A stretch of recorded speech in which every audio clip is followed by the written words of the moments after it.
ഇന്ത്യയിൽ നിന്നും സംയുക്ത നാവിക അഭ്യാസം കഴിഞ്ഞ് തിരിച്ചുപോയ ഇറാന്റെ യുദ്ധക്കപ്പലായ ഐറിസ് ഡേനയെ ഇന്ത്യയുടെ വാതിൽപ്പടിക്കൽ വെച്ച് അമേരിക്കൻ സൈന്യം ടോർപിഡോ വെച്ച് തകർത്ത് അതിലുള്ള ബഹുഭൂരിപക്ഷം നാവികരെയും കൊന്നു കൊല വിളിച്ചിട്ട് മോദി സർക്കാരിൽ നിന്ന് യാതൊരു പ്രതികരണവും വന്നില്ല. മോദി ക്ഷണിച്ചു വരുത്തിയ ഇന്ത്യയുടെ അതിഥിയായിരുന്നു ഈ യുദ്ധക്കപ്പൽ.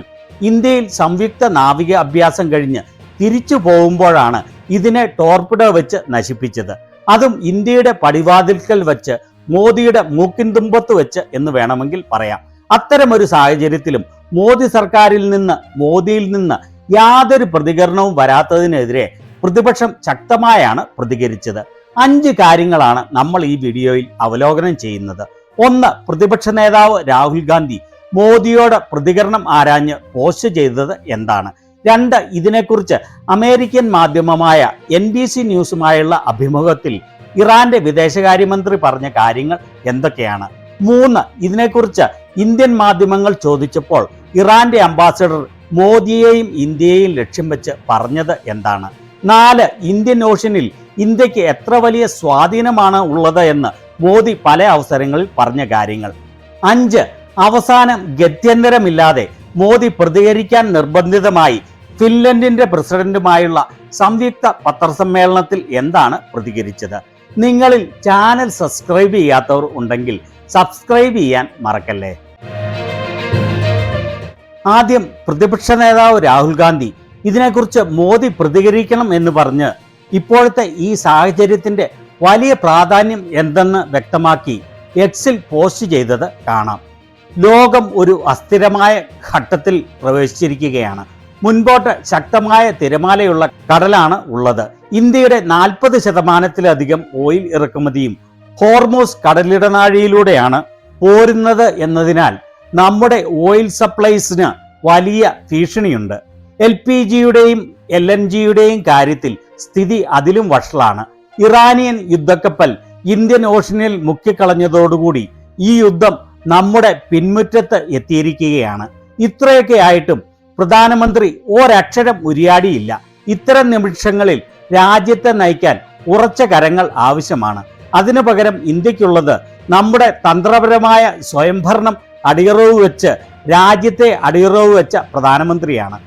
ഇത്തരം നിർണായകമായ സന്ദർഭങ്ങളിൽ പോലും പ്രതികരിക്കാൻ നട്ടെല്ലില്ലാത്ത ഇത്തരത്തിൽ ഒരു ആൾ പ്രധാനമന്ത്രി കസേരയിൽ ഇരിക്കുന്നു എന്ന് പറയുന്നത് ഇന്ത്യക്ക് പറ്റിയ ഏറ്റവും വലിയ അമളിയാണ്. രാജ്യദ്രോഹികളായ സംഘികൾ ഇന്ത്യയെ ഒറ്റിക്കൊടുത്തിരിക്കുകയാണ്. ഇനി രണ്ടാമത്തെ കാര്യം, അമേരിക്കൻ മാധ്യമമായ NBC ന്യൂസുമായുള്ള അഭിമുഖത്തിൽ ഇതിനെക്കുറിച്ച് ഇറാന്റെ വിദേശകാര്യമന്ത്രി പറയുന്ന വാക്കുകൾ കേൾക്കാം. That was a training training ship which was invited by the Indian Navy to take part in an exercise, and they went there as their guests, the Indians guests, and they did participate in that exercise, and they were in their way back home, and the ship was unarmed. So attacking an unarmed ship full of training officers and sailors is a war crime, I have to say. What type of battleship? Minister, excuse me, but what type of military would allow a battleship into the ocean with no weapons on board? Well, because it was, the goal was not, their aim was not going to war. They went for an exercise, which was arranged by the Indian Navy. There are so many other guests who went there, and they, took part in a parade. And, everything was a peaceful, training course or a peaceful training process. So they didn't need, weapons. They actually went to that mission long before the war started. അദ്ദേഹം പറഞ്ഞു തുടങ്ങുന്നത് തന്നെ Indian നാവികസേന ഒരു നാവിക അഭ്യാസത്തിനായി ക്ഷണിച്ചു വരുത്തിയ ഒരു ട്രെയിനിങ് ഷിപ്പ് ആയിരുന്നു ഇത് എന്നാണ്. നമ്മുടെ അതിഥികളായി ആണ് ഇന്ത്യയിൽ വന്നത്. ഇത് കഴിഞ്ഞ് തിരിച്ചു പോകുമ്പോഴാണ് ഇതിനെ ആക്രമിക്കുന്നത്. ഇതിൽ ആയുധങ്ങൾ ഒന്നുമില്ലായിരുന്നു. ആയുധങ്ങളില്ലാത്ത ട്രെയിനിങ് ആളുകളും നാവികരും മാത്രമുള്ള ഒരു കപ്പലിനെ ആക്രമിക്കുന്നത് യുദ്ധക്കുറ്റമാണ്. അദ്ദേഹം വീണ്ടും പറയുകയാണ്, ഇന്ത്യൻ നേവി അറേഞ്ച് ചെയ്ത ഒരു നാവിക അഭ്യാസത്തിന് പോയ കപ്പലിനെയാണ് അമേരിക്ക നിയമവിരുദ്ധമായി ഇന്ത്യയുടെ സമീപത്ത് വെച്ച് ടോർപിഡോ വെച്ച് തകർത്ത് അതിലുള്ള നാവികരെയെല്ലാം വധിക്കുന്നത്.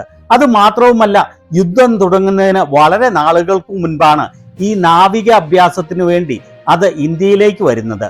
കടലുമായി ബന്ധപ്പെട്ട അന്താരാഷ്ട്ര നിയമങ്ങളുടെ പരിപൂർണ ലംഘനമാണ് ട്രംപിന്റെ സൈന്യം നടത്തിയത്. ഇനി ഇറാന്റെ അംബാസഡറോട് ഇന്ത്യയിലെ മാധ്യമങ്ങൾ ഇതിനെക്കുറിച്ച് ചോദ്യം ചോദിക്കുമ്പോൾ അദ്ദേഹം പറയുന്ന കാര്യം കേൾക്കാം. Are you in touch with the Indian side? No. We have no anything. We have no any negotiation. We have no any send message, and because they started. The Indian side. Have you spoken to the Indian side? Your conversation with the Indian side? You can ask from the Indian side. Yeah, thank you. How do you see? നിങ്ങൾ Indian സൈഡുമായി ഇതിനെക്കുറിച്ച് ബന്ധപ്പെട്ടോ എന്ന് ചോദിക്കുമ്പോൾ ഇല്ല എന്ന് അദ്ദേഹം പറയുകയാണ്. ഞങ്ങൾ ഇതിനെക്കുറിച്ച് യാതൊരു നെഗോഷിയേഷനും നടത്തിയില്ല, ഇതിനെക്കുറിച്ച് ഒരു സന്ദേശവും നൽകാനില്ല. വീണ്ടും പത്രലേഖകർ ചോദിക്കുകയാണ്, നിങ്ങൾ ഇന്ത്യൻ അധികാരികളുമായി സംസാരിച്ചോ എന്ന്. അതിന് അദ്ദേഹം കളിയാക്കിക്കൊണ്ട് ചിരിച്ചു പറഞ്ഞ മറുപടി, അത് നിങ്ങൾക്ക് ഇന്ത്യയോട് ചോദിക്കാം എന്നാണ്. എന്തുകൊണ്ടാണ് നിങ്ങൾ എന്നോട് ഇതിനെക്കുറിച്ച് ചോദ്യം ചോദിക്കുന്നത്? എന്തുകൊണ്ട് നിങ്ങളുടെ സ്വന്തം ആളുകളായ ഇന്ത്യൻ അധികാരികളോട്, മോദിയോട് നിങ്ങൾ ഈ ചോദ്യം ചോദിക്കുന്നില്ല എന്ന് അദ്ദേഹം പറയാതെ പറയുകയാണ്. വിവരമില്ലാത്ത നാണംകെട്ട സംഘികളെല്ലാം ഇതിൽ ഇന്ത്യക്ക് യാതൊരു ഉത്തരവാദിത്വവുമില്ല എന്ന് പറഞ്ഞ് ന്യായീകരിച്ച് മെഴുകാൻ ശ്രമിക്കുകയാണ്. എന്നാൽ മോദി തന്നെ മുൻപ് പറഞ്ഞ ചില കാര്യങ്ങൾ കാണുമ്പോൾ ഇതിൽ ഇന്ത്യക്ക് എത്രമാത്രം ഉത്തരവാദിത്വം ഉണ്ട് എന്ന് വ്യക്തമായി മനസ്സിലാവും. ഇത് 2016 മോദി ട്വീറ്റ് ചെയ്തതാണ്. ഇന്ത്യൻ ഓഷ്യൻ റീജിയൻ എൻ്റെ ഒന്നാമത്തെ പ്രയോറിറ്റിയാണ് എന്ന്. മോദിയുടെ ഒന്നാമത്തെ പ്രയോറിറ്റിയായ ഇന്ത്യൻ ഓഷ്യനിൽ മോദിയുടെ മൂക്കിൻ തുമ്പത്ത് വെച്ചാണ് ഇത് നടന്നത് എന്ന് ഓർക്കണം. ഇനി വേറൊരു അവസരത്തിൽ മോദി ഇതിനെക്കുറിച്ച് പറയുന്നത് കേട്ടുകൊള്ളൂ. Indian Ocean region is one of my foremost policy priorities. ആദ്യം പറയുന്നത് ഇന്ത്യൻ ഓഷ്യൻ റീജിയൻ എന്നാണ്. അത് മനസ്സിലാക്കുന്നതിന് കുറെ സമയമെടുത്തു. അടിപൊളി ഇംഗ്ലീഷാണ് എന്ന് പറയാതെ ഇരിക്കാൻ വയ്യ. Indian Ocean region is one of my എന്തിനാണാവോ ഇയാൾ രാജ്യത്തെ മാനം കെടുത്തുന്നതിന് വേണ്ടി മോംഗ്ലീഷിൽ സംസാരിക്കുന്നത് എന്ന് ഒരു പിടിയും കിട്ടുന്നില്ല. Indian Ocean region is one of my foremost policy priorities. Our approach is evident in our vision of Sagar, which means ocean, and stands for security and growth for all in the region. We would continue to actively pursue and promote our geopolitical strategy and economic interests on the seas, in particular the Indian ഓഷ്യനിൽ ഇന്ത്യക്ക് വളരെ വലിയ കാര്യമുണ്ടെന്നാണ് ഏതോ ഒരു ഭാഷയിൽ വലിയ ആവേശത്തോടെ ഇവിടെ വിളിച്ചു പറയുന്നത്. ഇയാൾ ടെലിപ്രോംപ്റ്ററിൽ നോക്കി വായിച്ചിട്ടും ഇങ്ങനെയാണ് ഇംഗ്ലീഷ് സംസാരിക്കുന്നത് എന്നത് മന്ദഭക്തരെ പുളകം കൊള്ളിക്കുന്ന കാര്യമാണ്. ഇനി ഈ കഴിഞ്ഞ വർഷം 2025 ഇതിനെക്കുറിച്ച് മോദി പറഞ്ഞത് കേട്ടുകൊള്ളൂ. आज दुनिया की 66% ऑयल सप्लाई, दुनिया के 50% कंटेनर शिपमेंट हिंद महासागर से होकर गुजरते हैं. इन रूट्स की सुरक्षा में इंडियन नेवी भारतीय महासागर की गार्डियन की तरह तैनात है. साथियों, आप ये काम कर रहे हैं. इसके अलावा मिशन बेस्ड डिप्लॉयमेंट के जरिए, एंटी पायरेसी पेट्रोल के जरिए और मानवीय मदद वाले ऑपरेशंस के जरिए भारतीय नौसेना इस पूरे रीजन में ग्लोबल सिक्योरिटी पार्टनर की भूमिका निभाती है. ഇന്ന് ലോകത്തിലെ 66% ഓയിൽ സപ്ലൈസും ലോകത്തിലെ 50% കണ്ടെയ്നർ ഷിപ്മെന്റും ഇന്ത്യൻ ഓഷ്യനിൽ കൂടെയാണ് കടന്നു പോകുന്നത്. ഈ റൂട്ടുകളുടെ സുരക്ഷയിൽ ഇന്ത്യൻ നേവി കാവലാളായി നിൽക്കുകയാണ്. അങ്ങനെ നിന്നതിന്റെ ഫലമാണ് നമ്മൾ കണ്ടത്. എന്നിട്ട് നേവിയിലെ ഉദ്യോഗസ്ഥരെ നോക്കി പറയുകയാണ്, നിങ്ങൾ ഈ ജോലിയാണ് ചെയ്യുന്നത് എന്ന്. ഇന്ത്യൻ ഓഷ്യനെ സംരക്ഷിക്കുന്ന ജോലി. അതുകൂടാതെ മിഷൻ ബേസ്ഡ് ഡിപ്ലോമസി വഴിയായും പെട്രോൾ കൊള്ള ചെയ്യാതെ സംരക്ഷിച്ചും മാനുഷിക സഹായം ചെയ്യുന്ന ഓപ്പറേഷനുകൾ വഴിയായും ഇന്ത്യയുടെ നാവികസേന ഇന്ത്യൻ ഓഷ്യന്റെ മുഴുവൻ മേഖലയിലും രാജ്യാന്തര സുരക്ഷയുടെ ചുമതല നിർവഹിക്കുന്നു. അത് അങ്ങനെ നിർവഹിച്ചതാണ് കണ്ടത്. അതുപോലെ മാനുഷിക മൂല്യങ്ങൾ ഉൾക്കൊണ്ടുകൊണ്ട് ഈ ഇറാനിയൻ നാവികരെ എല്ലാം രക്ഷിച്ചതും മോദിയുടെ സേനയാണ് അല്ലേ?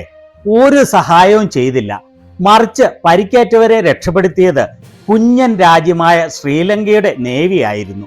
അതുപോലെ കൊല്ലപ്പെട്ടവരുടെ ബോഡികൾ വീണ്ടെടുത്തതും ശ്രീലങ്കയുടെ നാവികസേനയാണ്. ഇനി അവസാനമായി ഇതിനെക്കുറിച്ച് മോദി ഫിൻലൻഡിന്റെ പ്രസിഡന്റുമായുള്ള പത്രസമ്മേളനത്തിൽ പ്രതിപാദിക്കുന്നത് കേൾക്കുമ്പോൾ എല്ലാം പൂർത്തിയാവും. फ्रेंड, भारत और फिनलैंड दोनों रूल ऑफ लॉ, डायलॉग और डिप्लोमेसी में विश्वास रखते हैं. സുഹൃത്തുക്കളെ, ഇന്ത്യയും ഫിൻലൻഡും റൂൾ ഓഫ് ലോയിലും ഡിപ്ലോമസിയിലുമാണ് വിശ്വസിക്കുന്നത്. ഇന്ത്യയിലുള്ള റൂൾ ഓഫ് ലോ എത്രയാണ് എന്ന് നമുക്കെല്ലാവർക്കും അറിയാം. ഇനി തുടർന്ന് കേൾക്കാം. हम एकमत है कि केवल मिलिट्री कॉन्फ्लिक्ट से किसी भी मुद्दे का समाधान नहीं निकल सकता. यूक्रेन हो या पश्चिमी एशिया, हम संघर्ष की शीघ्र समाप्ति और शांति के हर प्रयास का समर्थन करते रहेंगे. हम इस बात पर भी सहमत हैं कि बढ़ते हुए ग्लोबल चैलेंजेस के समाधान के लिए ग्लोबल इंस्टीट्यूशंस का रिफॉर्म आवश्यक ही नहीं, अर्जेंट भी है. ഒരു പ്രശ്നങ്ങൾക്കും മിലിറ്ററി കോൺഫ്ലിക്റ്റ് കൊണ്ട് പരിഹാരം ഉണ്ടാവുകയില്ല എന്നുള്ള കാര്യത്തിൽ ഞങ്ങൾക്ക് ഒരേ സ്വരമാണ് ഉള്ളത്. യുക്രൈനിൽ ആണെങ്കിലും പശ്ചിമ ഏഷ്യയിൽ ആണെങ്കിലും യുദ്ധം എത്രയും പെട്ടെന്ന് അവസാനിപ്പിക്കുന്നതിനും സമാധാനത്തിനുള്ള എല്ലാ പ്രയത്നത്തിലും ഞങ്ങൾ പിന്തുണ അറിയിക്കുന്നു. ലോകത്തിൽ വർദ്ധിച്ചു വരുന്ന പ്രശ്നങ്ങൾക്ക് പരിഹാരം ഉണ്ടാക്കുന്നതിനു വേണ്ടി ഗ്ലോബൽ ഇൻസ്റ്റിറ്റ്യൂഷനുകളുടെ നവീകരണം ആവശ്യം മാത്രമല്ല, അർജന്റ് കൂടിയാണ്. ഇറാൻ എന്ന വാക്ക് പോലും ഇയാളുടെ വായിൽ നിന്ന് വന്നില്ല. ഇറാന്റെ യുദ്ധക്കപ്പൽ ടോർപിഡോ വെച്ച് തകർത്തതിനെക്കുറിച്ച് ഒരു വാക്ക് ഉരിയാടിയില്ല. അങ്ങനെ രാജ്യത്തെ പരിപൂർണമായി ഇയാൾ വഞ്ചിച്ചിരിക്കുകയാണ്. നട്ടെല്ലും വിവേകവുമില്ലാത്ത ഇയാളെ കൊണ്ട് രാജ്യം ഗതികെടുകയാണ് എന്ന് പറയാതെ വയ്യ. ഇതിനെക്കുറിച്ച് നിങ്ങളുടെ അഭിപ്രായം എന്താണ്?